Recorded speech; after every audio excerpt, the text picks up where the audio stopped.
Having just returned from the snows of New Hampshire, I can tell you there's nothing quite like what reporters and candidates go through in the first-in-the-nation primary. Joining me now from New York is Trish Regan, who anchors the Intelligence Report on Fox Business and grew up in New Hampshire. Trish, let's start with last night's CBS debate. You and Sandra Smith have moderated two presidential debates on FBN. How do you think CBS's John Dickerson did? You know, I think it was challenging for him, Howie. I think that there were times where he might have been a little bit overwhelmed. It's not easy. I mean, you're trying to corral all these big personalities, these big egos, and with each and every debate, the stakes, Howie, they keep getting higher and higher and higher.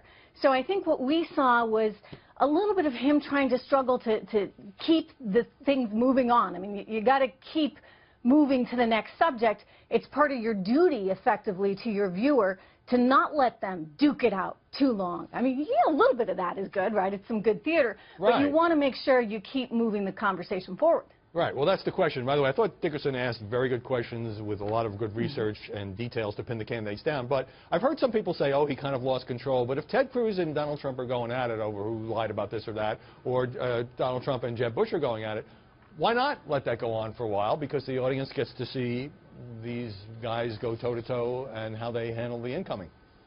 Yeah, I mean, there's a certain part of that theater that you want. The danger is that, you know, you can get mired in all this mudslinging and it becomes a bit of a circus. And while you may want some circus because it's entertaining and maybe you'll get something out of it, you also want to make sure that you're hitting enough issues and that you're keeping things moving forward. I mean, at some point, you know, the viewer's just like, okay, enough. It's a little too much.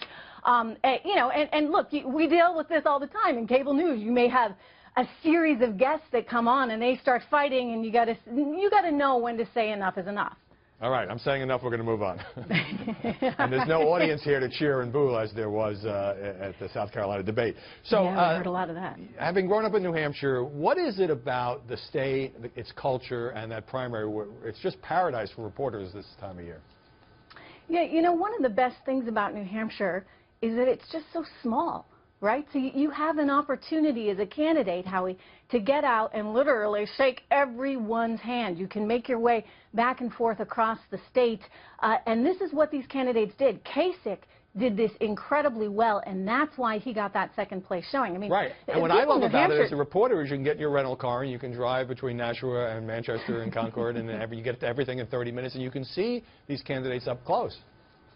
Yeah, as a reporter, it's wonderful because everything is within a short distance, and there's an accessibility, I think, in New Hampshire, both from a journalist perspective and from an actual resident's perspective, that you don't have, Howie, in other places and in other races.